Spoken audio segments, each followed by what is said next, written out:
que nosotros hemos elaborado el programa de gobierno y nuestros conceptos sobre la transición energética, programa de gobierno que fue votado mayoritariamente. Y transición energética de la cual no hablamos nosotros, habla el mundo, y desde hace varias décadas, después de llamados urgentes de la ciencia. Recojo una de las estadísticas que escuché en tu intervención. Si se quiere una descarbonización de la economía, entre el 35 y el 50 hay que gastar el doble del PIB mundial de hoy. ¿Y qué pasa si no se hace? Que creo que debería ser la pregunta pertinente. ¿Qué pasa si no se hace? La respuesta hay que recogerla de la ciencia, no tenemos otro agarradero racional posible. Lo demás es prejuicio, puede ser religión, la respeto mucho, pero si queremos un agarradero para saber el qué hacer y por tanto cómo construir la política pública mundial, tenemos que recurrir a la ciencia tal cual hoy existe y tal cual hoy nos habla. Si no se hacen esas inversiones, la humanidad desaparece. Y ese es el contexto en el que nos movemos. No es un problema ideológico de Colombia, ni el capricho de un presidente o de una corriente política que puede ser reemplazada por cualquier otra, como sucede en la política electoral, y es lo normal. No, es que desaparece la vida en el planeta. La utilización del carbono en las fórmulas moleculares de las distintas fuentes energéticas y de materias primas, según la ciencia, por sus emisiones, por los ciclos que provoca en la cadena de la vida, termina acabando la vida. Y por eso es esta enorme alarma mundial. No es por nada más ni por nada menos. Podemos cerrar los oídos, decir ese pobre tipo comunista que está diciendo. O podemos ponerle atención a la ciencia. Y si le ponemos atención a la ciencia, entonces tenemos que sacar alguna serie de conclusiones y construir una serie de políticas. Esas políticas se denominan en general transición a una economía descarbonizada. Claro que en todo debate político nacional, en Europa, en África, en Asia o en las Américas, en Colombia, se le pone a la palabra transición apellidos. Es una forma narrativa incluso para no asumirla. Y la muestra es el debate, por ejemplo, sobre la reforma tributaria en Colombia. Es como si quisiéramos tapar la realidad a la que estamos abocados. E incluso verla de manera negativa, como si ese gasto de 2 veces el PIB mundial de hoy para salvar la vida de la humanidad fuera un gasto. Y no es un gasto. Es la evolución de la humanidad, la posibilidad de seguir en este planeta. Ni más ni menos.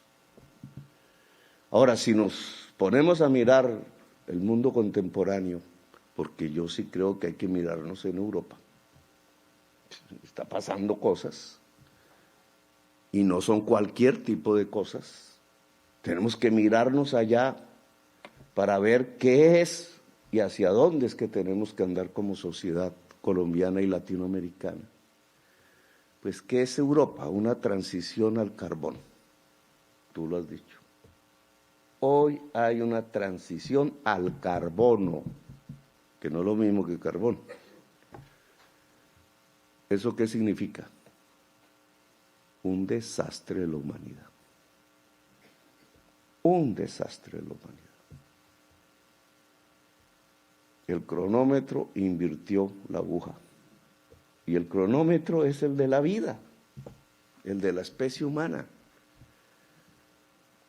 Lo que está pasando en Europa, si lo leemos, puedo equivocarme, estoy abierto al debate y a la discusión, pero si lo que está pasando en Europa, la guerra, que es lo primero, la guerra en su territorio, que produce los siguientes efectos: el cierre de unos tubos, la incapacidad de asumir el invierno, la posibilidad de muertes, como toda guerra y como toda imposibilidad de asumir el invierno trae una especie de involución europea.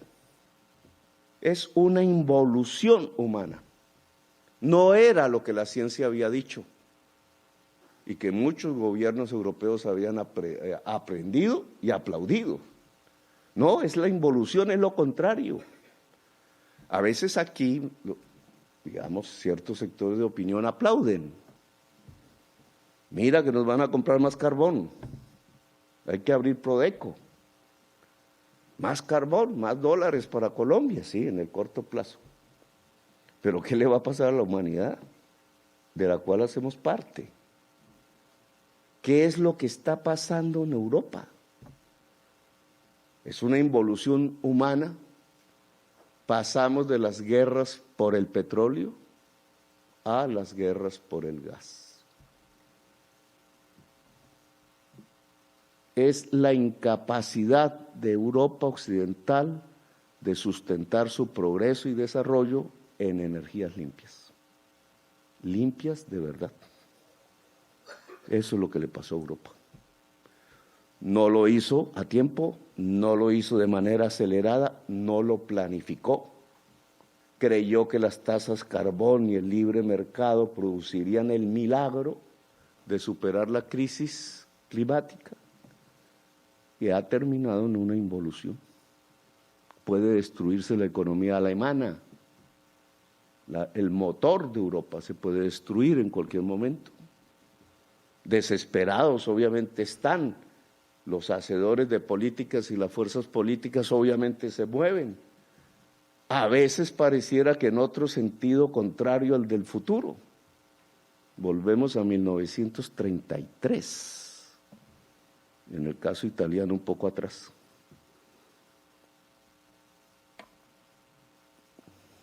Yo no les voy a discutir que el gas no sea una fuente de energía de transición, muchísimo menos que no sea mejor que quemar leña. Eso es, digamos, de eso partimos hace 20 años, 30 años. Esa no es la discusión. La discusión es la de hoy. ¿Cómo se hace la transición energética en Colombia? Y si es válido hacerlo en América Latina. Tú hablabas de China y de las posibilidades de que del Asia en general se transfieran inversiones directas, es decir, traslados de producción hacia América Latina y que Colombia pudiera aprovecharse de eso, incluso con ventajas. Yo te diría que sí es posible, pero sobre la base de una matriz energética limpia. Y lo voy a poner en estos términos. Lo que se ve en Europa no es solamente una incapacidad humana, política, también natural. Es que Europa no encuentra los elementos que le permitan sostener su nivel alto de desarrollo y progreso en energías limpias. No tiene el suficiente sol, no tiene la suficiente agua dulce, no tiene los suficientes vientos, aunque posee de ellos. Todo sumado no le permite. Solo tiene que hacer sus cuentas energéticas sobre la base o de volver a prender las plantas nucleares o de pegarse un tubo de gas. Y solo hay dos reales, el que viene de Argelia, África, los árabes, y el que viene de Rusia. Y ahí el problema geopolítico de Europa Occidental. Eso le hizo encontrar de nuevo la guerra. Esas circunstancias de Europa, de debilidad europea, son las mismas de Latinoamérica. Es decir, nosotros tenemos esa misma debilidad. Si miramos Asia, tienen otras. Si miramos los Estados Unidos al norte, California, la octava economía mundial, tienen otras. No tienen energía. No tienen energía, se le queman los bosques de vez en vez. Y América Latina. Resulta que si ponemos todo el mapamundi y las condiciones energéticas y lo miramos al trasluz de la transición energética, la región con mayor capacidad de generación de energías limpias del mundo, es América Latina. Es nuestra ventaja, no es nuestro costo, es nuestra ventaja. ¿Eso qué significa en términos comerciales, económicos, capitalistas? Que la economía mundial cada vez más, de manera cada vez más intensiva, comercializará productos de baja huella de carbono, de cero huella de carbono.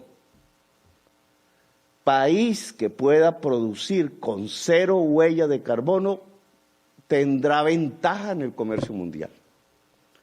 Es una condición diferente a la de Corea del Sur en 1970-1980, que ellos aprovecharon. Pero hoy las circunstancias son diferentes. El viento está a nuestro favor. Porque siendo esta región la que puede producir una economía descarbonizada lo más rápidamente posible de todas las regiones del mundo, es la que puede ganar en el comercio mundial, que va a exigir cada vez más en los próximos 2 décadas, máximo 3 décadas, productos con huella carbón cero. Es una ventaja la que tenemos. Colombia, desgraciadamente, dentro del concierto de los países de América Latina, no es el más aventajado en energías limpias. Estamos en la cola. El primero es Paraguay y el segundo es Uruguay. Y en general todos los países latinoamericanos están por encima de nosotros, porque nosotros nos agarramos más al petróleo, con el debido respeto, doctor Lloreda. Los demás países lograron, incluso involuntariamente, como Paraguay, la catarata de Iguazú, lograr matrices energéticas mucho más limpias. Claro, la distancia no es muy grande, los podemos alcanzar. Y el conjunto latinoamericano puede brindar al mundo el mejor mapa de generación de energías limpias del planeta. Y si nosotros pensáramos, como lo he propuesto y lo vamos a intentar construir diplomáticamente a través de la comunidad andina, etcétera, una red eléctrica interconectada para todas las Américas con fuentes de energía limpia, tendríamos poder. La energía de California la entregaríamos nosotros. ¿De dónde salen esas energías limpias? De los desiertos y del sol. Claro, del norte de México, del norte de Chile, de nuestros desiertos, de nuestros vientos y sobre todo de nuestras aguas. Ustedes tienen razón en un tema. Cuando hablamos de las aguas como fuente energética, la crisis climática las vuelve inestables. Lo estamos viendo aquí mismo. Cuando hablamos del viento, no es estable. Cuando hablamos del sol, tampoco. Pero tenemos las zonas de mayor radiación solar de América. En América Latina. Tenemos las zonas de mayores vientos constantes y rápidos del mundo. En América Latina. Y tenemos las aguas per cápita mayores del mundo con Canadá. Y entonces, ¿eso no sirve? ¿Lo desdeñamos? ¿No nos amarramos allí? sabiendo que el futuro del comercio mundial en las próximas décadas y por tanto la prosperidad de los pueblos va a depender de si las mercancías tienen huella carbón cero, que esas mercancías van a tener ventajas comparativas sobre las mercancías de alta huella carbono. Yo pienso que Colombia no puede desligarse de ese proceso.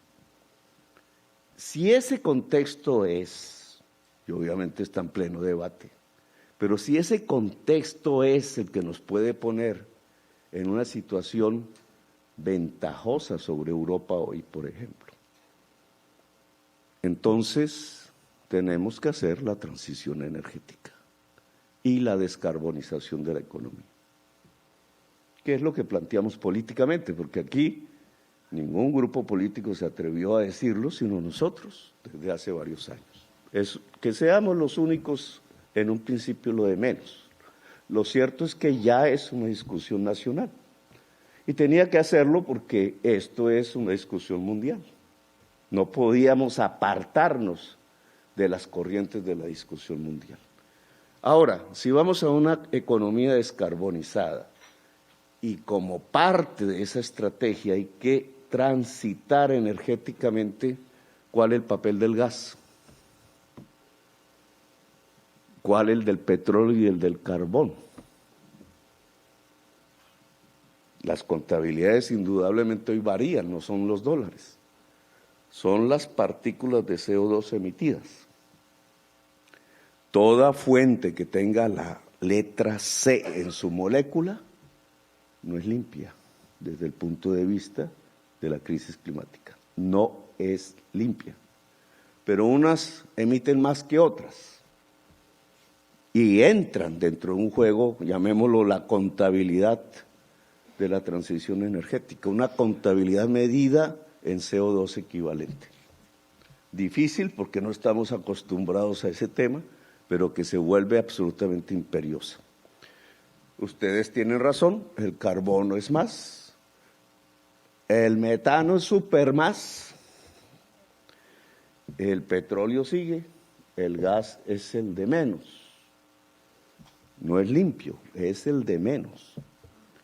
Y entonces en ese juego, cuando tenemos en la otra variable el sol, el agua, que también puede emitir metano en los embalses, y los vientos, y hay otras formas. Entonces, ¿cómo logramos combinar de tal manera que rápidamente pasemos de lo fósil a lo limpio, a la huella carbono cero, incluidos los fertilizantes? Incluidos los fertilizantes. Pues este tema es complejo, indudablemente. Fíjense ustedes que colocan una palabra al centro de la discusión: planificar. Es muy interesante políticamente hablando, doctor Lloreda, porque llevamos 3 o 4 décadas diciendo que lo que hay es que dejar actuar libremente el mercado y no planificar. Es un cambio de paradigma. Estamos afrontando un cambio de paradigma mundial en las teorías económicas. Nos toca planificar. Esa planificación, y ustedes están invitados a ella, el plan de desarrollo, digamos, en la tradición jurídica reciente, contemporánea, puede ser un espacio para ello, debe ser un espacio para ello. Hay que abrir ese espacio, porque, digamos, no pensado para este problema, como ley de la República, como norma, nos sirve para pensar este problema.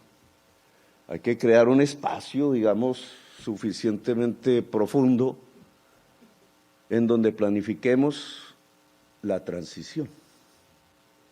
¿Qué papel entonces juega ahí el petróleo y hasta cuándo? Claro, a los petroleros les gustaría que fuera eterno, pero no. ¿Qué papel juega el carbón colombiano ahí?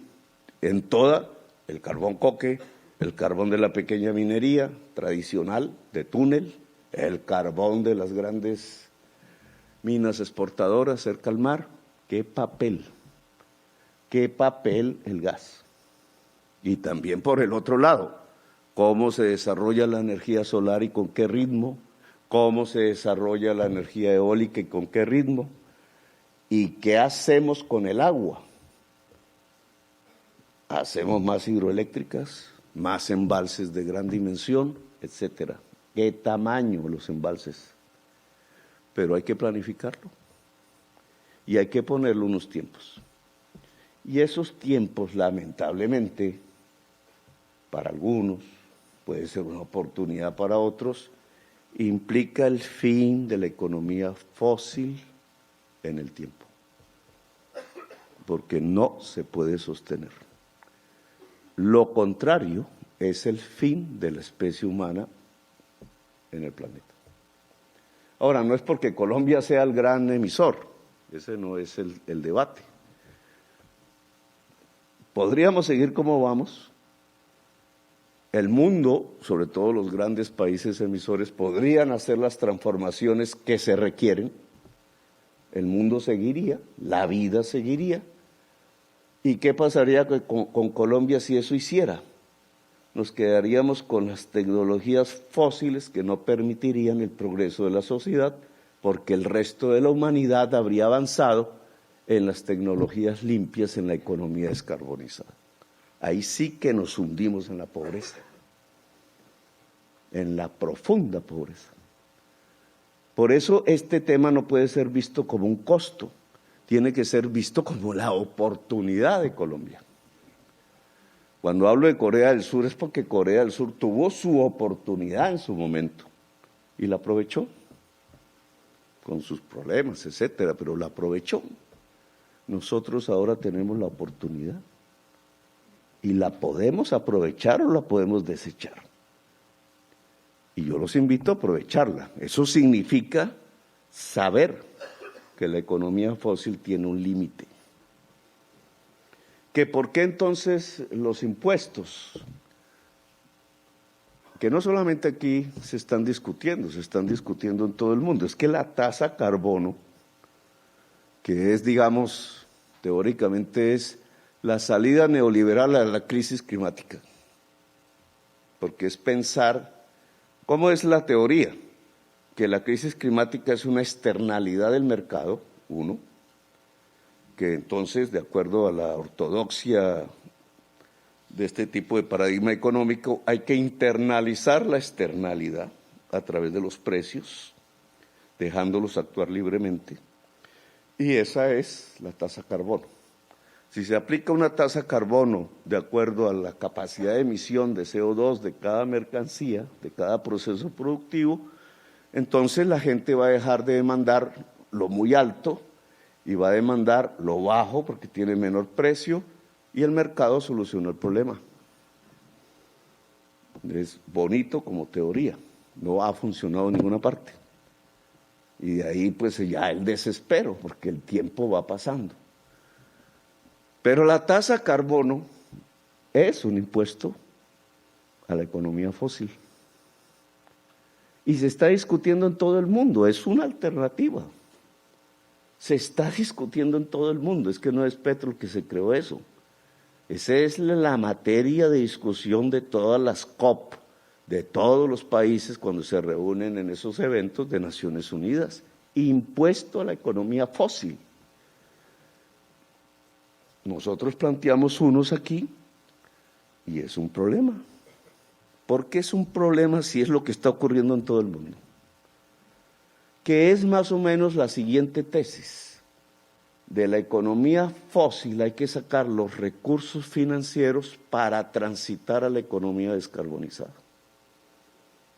Tratar de apalancarse en los estertores de la economía fósil para construir la economía descarbonizada. Suena un poco duro, pero es lo que estamos haciendo. El petróleo, el carbón y el gas son propiedad de la nación, no son propiedad privada. Por Constitución, no solo la del 91, sino desde el siglo XIX en la Constitución del 86 está consignado. Se concede su explotación con fines comerciales y se hacen unos pactos que son unos contratos. Ya hay unas leyes que regulan el tema, pero el gas, el petróleo y el carbón son bienes de propiedad pública. Hoy tienen alto precio. ¿Por qué? Por la guerra. ¿Por qué en un momento de altos precios, donde las rentabilidades son supremamente grandes, no puede haber una captura de esa parte, de una parte de la rentabilidad para financiar los motores de la economía descarbonizada? Si es lo que a nosotros nos va a salvar, es lo que nos va a impulsar en el progreso en las próximas décadas, en el siglo del que tú hablas, el siglo. Es que si no se hace esto, ¿tú te imaginas lo que va a pasar en el siglo? Lo que van a vivir nuestros hijos y nuestros nietos, y ya lo que vivimos nosotros con el COVID fue lo que fue. El proceso de degradación de la vida que trae aparejado el no salir de la economía fósil, lo que va a producir no solamente ya en lo que nos quede de existencia a nosotros, sino en la de nuestros hijos, que lo vivirían peor que nosotros. Pues un proceso de degradación permanente. Por eso la necesidad de detener la economía fósil. Claro que no se puede hacer de la noche a la mañana, que no es un decreto, que no es una imposición. Al final se volvería imposición si no somos capaces de hacer la transición, porque los pueblos no se van a dejar morir. Pero una transición planificada permite que los capitales transiten de un tipo de economía a la otra. Y esto es salvar el capitalismo, así de simple. Salvar el capitalismo. Cuando los propietarios de Glencore discuten entre ellos, que son centenares de miles, muchos suizos, salir del carbón y empezar a ubicarse en otro tipo de inversiones descarbonizadas, pues están haciendo lo que corresponde. Están precisamente proyectándose hacia el futuro. No van a dejarse estrellar si continúas en el tipo de actividad que hoy tienen. Están planificando desde el interés privado, están planificando su sostenimiento económico hacia adelante. Si ellos lo hacen, ¿por qué no las sociedades? ¿Por qué no nosotros? ¿Por qué no nuestra nación? Bueno, finalizo. El gas juega un papel positivo, acepto, digamos. No, si estuviera en el gremio del doctor Llorea, pues estaría aquí ya abucheado. Pero el gas juega un papel. Vamos a poner un ejemplo. Hay una serie de tractomulas de gas paralizadas en el puerto. No las deja entrar la UME, dijeron los camioneros esta mañana. No entendí muy bien el mecanismo. La UME, algún trámite de esos, de los tantos. No entran, hace 10 meses están aquí en los puertos, pero no salen a la actividad. 10 meses, en 10 meses los señores esos que compraron las tractomulas se endeudaron, tasa de interés, el Banco de la República ya se lo subió, quebrados. Claro, en 10 meses que han pasado nosotros no tendríamos una solución de una tractomula eléctrica, no existe. No la conozco, mejor dicho, no existe. Y que suba la línea, menos. Bueno, hemos perdido 10 meses, que es tiempo. Si eso está sucediendo no con 20 tractomulas, sino con 100, con 500, con 200 buses, con miles de buses, porque Colombia es intensivo en el uso del bus, pues estamos fracasando. Porque este es el tiempo del gas. Dentro de 15 años, no sé. A lo mejor en 15 años, ustedes lo saben, habrá una tractomula eléctrica que suba la línea y se acabó. Más eficaz, bueno, eso no lo sabemos. Eso es un tema de las tecnologías. Si las tecnologías son más productivas, que generan más productividad, van reemplazando a la otra. Entonces, este es un tiempo, no se está cogiendo. Hay un tiempo, ustedes dicen bien, reemplazar fogones de leña por gas, ¿sí? Esa es una posibilidad. El gas donde pueda disminuir CO2 y donde pueda abaratar, es ahí lo complejo, porque tiene que cumplir los dos requisitos, cabe. ¿En qué cosas? Son múltiples. Ahí donde pueda disminuir CO2 y abaratar, cabe. Es un tema de la planificación. Claro, si yo cojo el petróleo, fíjense en los intereses aquí encontrados. Si yo cojo el ACPM, el diésel, Transmilenio, Bogotá, o aquí mismo, aquí no me acuerdo cómo se llama, Transcaribe creo, Transcaribe, lo mismo, ¿cierto? Si yo pongo el bus ese articulado y es diésel, estoy causando un efecto. Si yo lo pongo a gas, causo otro efecto. Si fuese un trole, causa otro efecto. El trole es 100% eléctrico y es lo mismo, es la misma capacidad. Bueno, la gente que está ligada por interés comercial al petróleo quisiera que fuera diésel. La gente que está ligada al interés del gas quisiera que fuera gas. Y la gente que está ligada a la energía eléctrica quisiera que fuera un trole. Desde el punto de vista de la vida y el cambio climático, ¿cuál la mejor solución? Que no se puede hacer el trolley porque necesitamos tanta plata y hay que poner las estaciones eléctricas, etcétera. Pues el gas, solo en última instancia el diésel. Esa es una planificación. Es la misma vía, quizás el mismo, digamos, la misma troncal, las mismas estaciones, no hay que hacer muchas variaciones, pero la máquina que cruza por ahí tiene varias alternativas tecnológicas. Medidas en dinero, puede salir una, diésel, la más barata. Quizás, aquí estoy hablando aquí sin los números, pero es lo que ha ocurrido. Si lo medimos en términos de crisis climática, el trole, el férreo. Como todo no lo podemos hacer, planifiquemos. Entonces, a mí sí me parece que el espacio del Plan Nacional de Desarrollo lo permite. Tenemos de aquí a febrero, marzo. Hay que crear el espacio de participación. Pues el espacio institucional existe, pero el espacio de participación. Y hay que ir en el contexto de que es que toca hacer la transición energética y transición económica hacia la economía descarbonizada. El papel del gas ahí, definámoslo, con su principio y con su final.